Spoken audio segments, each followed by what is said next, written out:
This is from Finland. So this is a story of the Finland. So, poor getting poorer in Finland, rich getting richer, think tank finds. So this is an article by Yle, or as it is called in English, Wiley. And Yle is the government-owned and funded news organization in Finland. Both income and wealth inequality are growing in Finland, according to a fresh study. So this is a picture from Kallio, an area that I very much like in Helsinki and close to where I used to live in Helsinki. People queuing up at a food bank in Helsinki's Kallio district. So they have a food bank here, which almost had to close down, but then it got saved by some donations, I believe. I don't remember the story exactly. Something along those lines. Economic inequality is growing in Finland, according to a report published on Tuesday by the Kalevi Sorsa Foundation, a social democratic think tank.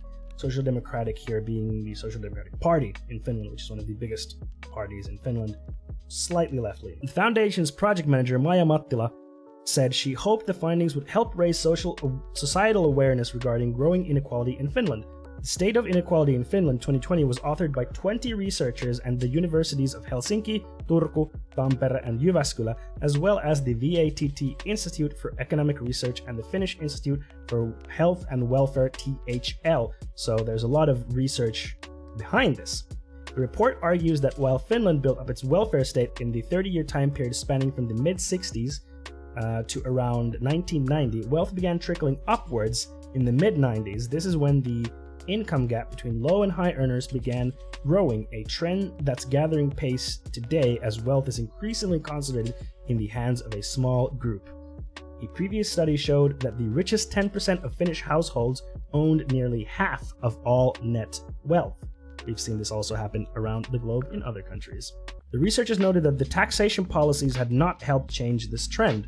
From the perspective of narrowing income and wealth gaps, it makes sense to get rid of different tax classes for earned and capital income, and instead make the whole tax system progressive, VATT researcher Maria Riihelä and Tampere University economics professor Matti Tuomala explained. To briefly summarize, so there's the two main taxing that they're talking about here, which is earned income and capital income. I'm not sure which is which because I don't know the English terms, but you basically have your income that you earn from, this is probably earned income. This is earned income. So what you get from, working a job, this is mostly what it is. So you work a job, you get paid a salary, and this taxing is progressive. So depending on how much you earn, you get taxed more, and there's certain bracketing how it works, like between this sum, it's this percent, etc., etc. So the more you earn, the more you get taxed. The less you earn, the less you get taxed. Pretty straightforward. But with capital income, so this would be, for example, what you earn from rent. So if you're a landlord and you get paid rent, that is capital income. It is capital income, but with capital income, the system is a lot more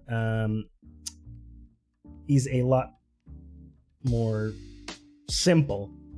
This is in Finnish. Sorry about that. So here it just says up until 30,000 euros, you get taxed 30%, and over 30,000 euros, you get taxed 34%. And that's it for capital income. So it's quite a simplistic system, and they are saying here that both of these systems should have a progressive system, and they should be similarly taxed, not have this separated system to bring more equality. Education helps narrow the gap. However, education has had a major impact on minimizing inequality, according to the study. Higher education lowers both the risk of becoming unemployed and also shortens any jobless periods, Mattila explained, adding that education was also linked to better health and pay. The report, however, found higher education to have a very strong hereditary component. In the last few years, the hereditary aspect of education has grown stronger, and this trend is especially apparent in the correlation between the educational levels of parents and the likelihood of children graduating from high school, the report stated. To help even the playing field, researchers suggested extending compulsory schooling so every child would get a secondary school diploma. They highlighted the need for pupils to have good access to student counseling services in order for them to be able to make informed decisions about their future. So right now in Finland, there's compulsory schooling up until, ninth grade. So up until ninth grade, which is when the year you turn 16. So up until that point, you have to go to school. It is compulsory. It's in the law. You cannot not go to school. You have to do those. But after that, there's no requirement. So in Finland, after that, you can go to vocational college, which would be like if you want to be a nurse or not electrical engineer, but like repairman or car repairman, stuff like that are very hands-on. Or you can go to high school or upper secondary, as it is called in the UK, and that is 3 years.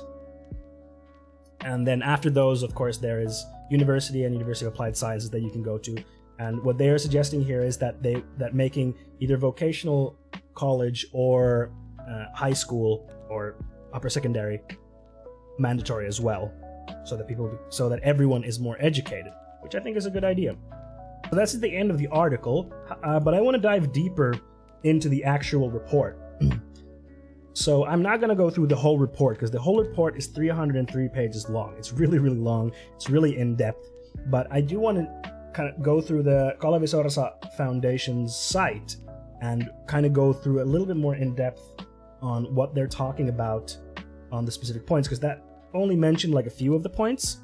So I kind of want to highlight some more of the stuff, like the actual stats, for example, that they were talking about there. They were saying that the wealth inequality has grown since the 90s up until now. And what they didn't mention in that one, but they go deeper in the actual report, is that one of the big components for this has been the financial crisis of 2008 has been a big factor in this. So between 1966 and 1990, the income gap grew smaller during that time. And the increase in income was bigger the smaller your income was. So people with smaller incomes during that time period gained more income than people with higher incomes, which evens out the playing field, which is a good thing, I think. But then from 1990 to 2017, it's been the opposite. So the bigger your income is, the more it's grown. So during that period from 1966 to 1990, people in the lowest 10%, their income grew by 4.9%, and the people in the lowest percent, so lowest 1%, the highest 1%, their income grew by 1.9%. And then in this second period, so from 1990 to 2017, the growth in the lowest 10%, so growth in income, was only 0.8%. But for the highest 1%, the growth was 3.6%. So you can see here, let me just switch scenes, but here you can see this graph that I'm looking at here. You can see the gray one is the period from 1966 to 1990, and the orange is 1990 to 2017. The y-axis here is the income percentile. So here we have 1, 2, 3, 4, 5, 6, 7, 8, 9, 10. And then we have the highest 1% here, and everyone here. And sorry, this is the x-axis, not the y-axis. And the y-axis here is the growth in percentage. So we can see that during this time, from 1966 to 1990, the lowest income percentile has had the greatest amount of growth, while the biggest ones have had a lot smaller growth. But then the orange one shows the opposite. Yeah, the orange one then showing the current state of affairs, where the richest people have been getting richer while the lowest income people have not been getting much more. I'm going to switch away from this because it's mostly in Finnish, so I'm not going to be reading it verbatim because I can't. I'm just going to be translating the main points. So this essentially means that the the surplus value of labor since the 90s has been going to the richest people rather than the lowest earning people. And it also means that people in the lower earning percentiles have not been seeing their wealth grow as the years have been moving on. Whereas previously in the 60s, 70s, and 80s, we saw the wealth growing as with everyone essentially. And they're saying that with wealth, the same trend has been continuing after the 2008 financial crisis, which of course was very, very bad for a lot of people. The richest 1% increased their net wealth from 8% to 13.5% between 1987 and 2016. At the same time, the lowest 90% lost their wealth percentage from 65% to 55%. So 10% of the wealth, the lowest 90% was lost. So here we can clearly see that wealth gap is growing. Rich people are getting richer and poor people are getting poorer, which is not good. It's a bad, bad thing. And yeah, again, as I said before,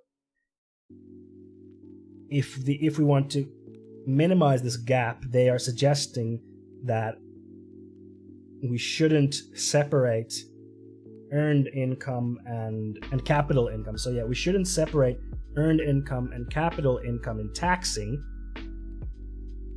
but we should change the taxing system to be progressive throughout both of these. Right now, it is progressive when it comes to the income taxing, but not when it comes to capital taxing. So it should be made progressive throughout, and this way we could increase, or we could decrease the gap. And this is a really not a surprise finding, but I think a very important finding in the report. It is that your social status is reflected in your health. So the report shows that in Finland, the parents' financial, social, and cultural status and their childhood economic situations and social situations will predict the next generation's social position and things that happen in many areas of life. This is even taken into account that overall, internationally, when looking at different countries, the equality of opportunity in Finland still happens quite well, even taking that into account. Sorry. Okay, so in Finland, differences in income, education, and your professional status affect systematically the differences in people's health. And these differences in health are very strong, even though making them less serious has been a big focus in what is said in politics, at least. But in general, the health in Finland, people's health has been getting better, more positive. That is true. Generally, people are healthier now than they were 30 or 20 years ago. That is absolutely true. But positive growth in people's health is lowest in people who have lowest education, small incomes. It is notably smaller and slower, this progression of health, when compared to people who have higher educations and have better incomes. And unemployed people are especially vulnerable in this scenario. And fighting these differences in health, according to one of the researchers,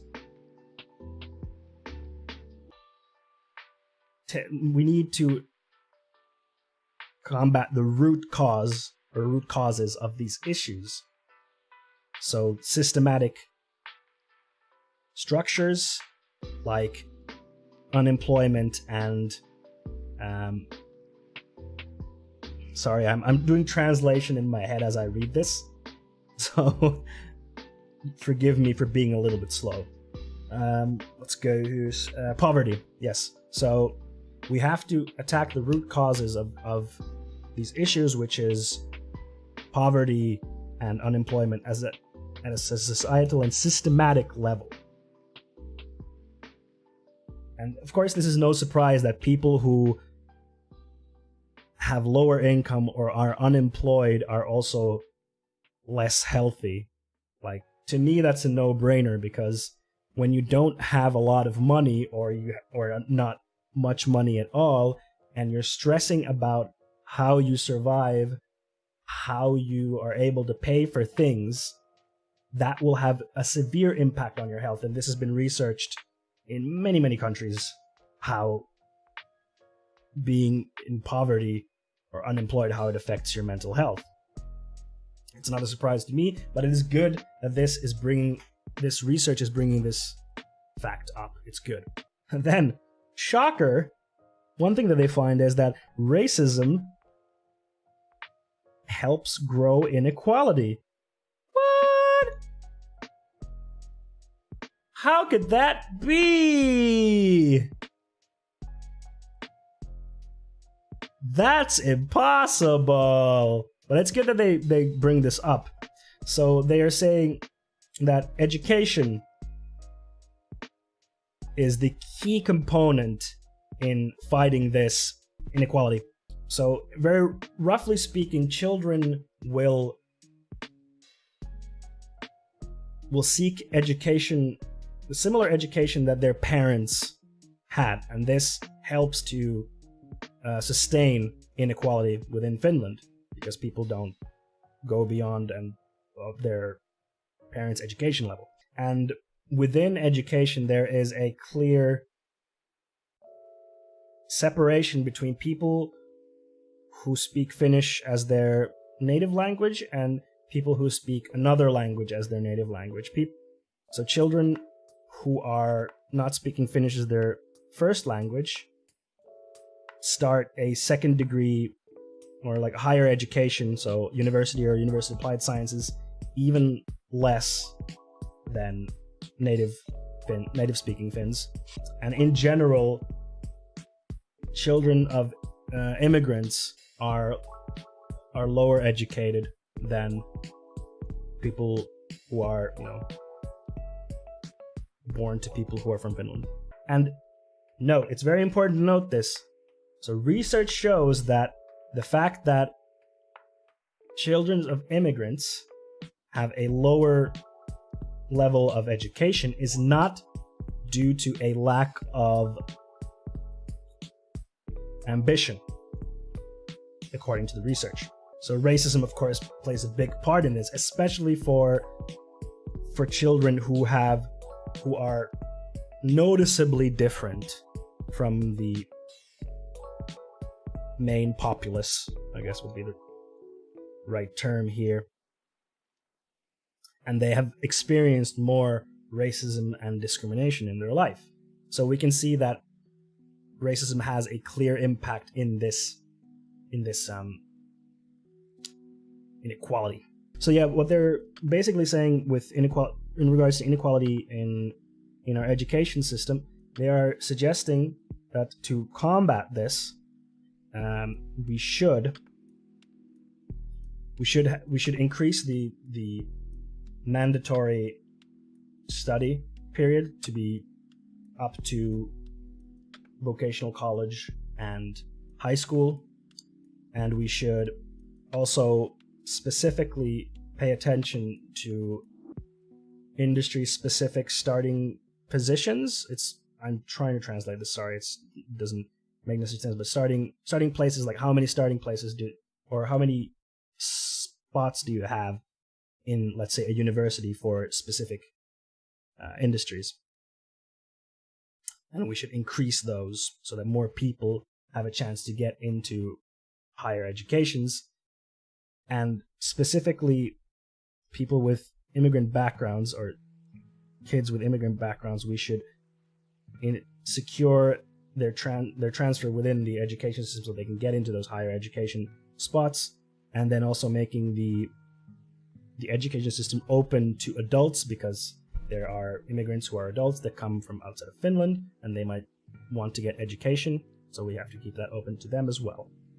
So a lot of big changes, but these are doable. Like, we can do these changes, and this can make a better society for us. This was also very interesting.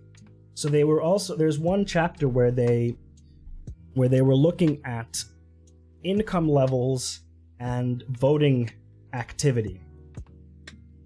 So they found that the increase in income in Finland, as well as internationally, is connected to a rise in populist parties. So for Finland, that would be the True Finns or Perussuomalaiset. And we have seen the same play out in many European countries, the UK, Netherlands, Poland, Hungary, etc. And they have also said that your income level is directly connected to your voting activity. So the lower your income, the less people vote, which I think is very interesting. They don't give any solution on how to fix this, but of course, if we if we minimize the wealth inequality, then this should also get better. So then they also have a chapter on discrimination based on your body size, which I think is very interesting. And they are saying that we should expand the discrimination discussion to also include people who have been discriminated based on their body size. And they have some material here from Helsingin Sanomat that they gathered through 2015, and they found that both men and women have faced discrimination based on their body size. And that international research shows that specifically overweight women experience discrimination based on their body size, and their material that they gathered also confirms this. So this is essentially, very briefly, what was in the report, and I find it very, very interesting and very good that this was made. But like I said, this is a 300-page report with different chapters on different areas. So if you are interested in any specific area, I'm just going to post a link to the chat. There. It isn't finished though, so I apologize. Hopefully they will publish that in English at some point. At least this page where they have a kind of a breakdown of the main findings, I hope they would post in Finnish. I understand if they're not going to do the whole thing in Finnish. English, because it is 300 pages long, but at least that page would be nice. So if you want to, they tell you which chapter is about which topic specifically. So if you want to dig into those stuff, go ahead. It's very good stuff. Very, very good stuff. So yes, to summarize, wealth inequality in Finland has been growing. Rich people are getting richer. Poor people are not seeing that benefit. This is not good. This is a bad thing. We need to decrease this, and the way that they are suggesting to decrease this is by unifying the progressive taxing system between capital income and earned income. Hopefully, our current government in Finland will take this into account. We'll see. Right now, we have a more left-leaning government, so this could happen, theoretically. With the current government, I think this really could happen. There's a chance. And one of the important points here that they point out is we need to increase people's education, and to do that, we need to expand the education to secure people of immigrant backgrounds, that they get proper education, that people get a high school or vocational school education throughout the board, etc. And I think in general, educating the populace is always a good idea. And that's the article. I really like this article. We can make a better world, right? Yeah. Hello there. Thanks a lot for watching this video. If you enjoyed it, please hit that like button and subscribe to my channel for future videos. Also, if you have any questions, feel free to drop them in the comments below, or you can come visit my stream on Twitch. I stream every Monday, Wednesday, and Friday at 6 p.m. Central European Time, and I can answer any questions there. We play games there, go through the news, and talk about some leftist politics as well. See you in the next video. Bye!